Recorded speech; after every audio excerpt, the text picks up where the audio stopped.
বন্ধুরা, নিয়ে এলাম আপনাদের আজ স্বপ্নের পদ্মা সেতু। এই সেতুর নাম নিলেই কত ক্লান্ত মানুষগুলো যে এখন কত আরামে চলে আসে, এইটা যে এই কষ্ট না অনুভব করেছে তার পক্ষে বোঝা সম্ভব নয়। আপনাদেরকে স্বাগত জানাচ্ছি বাংলাদেশ ট্যুরের পক্ষ থেকে পদ্মা সেতু দেখার জন্য। আমরা এসেছি আজ জাজিরা এবং মুন্সিগঞ্জ দুই প্রান্ত। আমরা জাজিরা থেকে মুন্সিগঞ্জ থেকে জাজিরা যাচ্ছি। আমরা এখন যাব বাড়ির দিকে, আমাদের বাড়ি পদ্মার ওপার জাজিরা। তাই বলবো, যারা আসলে এই পদ্মা পার হয়েছে ঢেউয়ের সময়, তারা জানে যে এই পদ্মা কত ভয়ানক।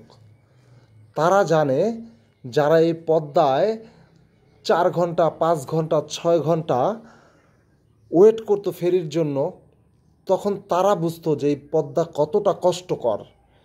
এখন যেই পদ্মা আমরা 6 মিনিটে পার হই, সেই পদ্মা কোনো এক সময় আমরা পার হয়েছি সম্পূর্ণ 3 থেকে 4 ঘন্টা, এবং বলে বোঝাতে পারবো না বন্ধুরা কত সময় লেগেছে যে পারে সিরিয়াল আসতে।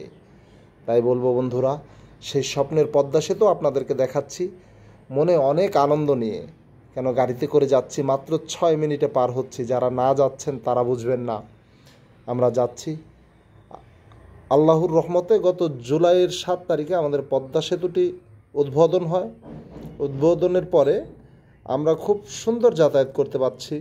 ঢাকা থেকে মাত্র 35 মিনিটে আমাদের বাসায় চলে যাওয়া যায়। যাত্রাবাড়ি থেকে গাড়িতে উঠলে 35 মিনিটে আমাদের বাসায় চলে যাওয়া যায়। ঢাকার ভিতরেও যারা মেট্রো রেলেও চড়েন, তারাও বলতে পারবেন না যে আমি 35 মিনিটে বাসায় যাব।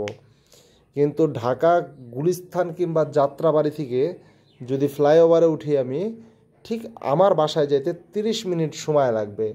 আমার মা যদি ভাত গরম দেয়, ভাত গরম না হতে হতেই আমি বাসায় চলে যাব। এর চাইতে প্রশান্তির আর কিছু নাই। যাক, আপনাদের ঘুরে ঘুরে দেখালাম পদ্মা সেতু। অনেক সুন্দর পদ্মা সেতু। আমরা যখন নামবো অবশ্যই আপনাদের দেখাবো। জাজিরা ক্যান্টনমেন্ট দেখা যায় পাশেই। আমাদের নামতে একটু সময় লাগবে, যদিও দেখতে পাচ্ছেন জাজিরা ক্যান্টনমেন্টের পাশেই জাজিরা ক্যান্টনমেন্ট। আমরা এই এলাকা দিয়ে এই অল্প একটু সামনে গেলেই আমাদের বাড়ি। আল্লাহ যেন সহি সালামতে আমাদের বাড়ি পাঠায়, এই দোয়া করবেন।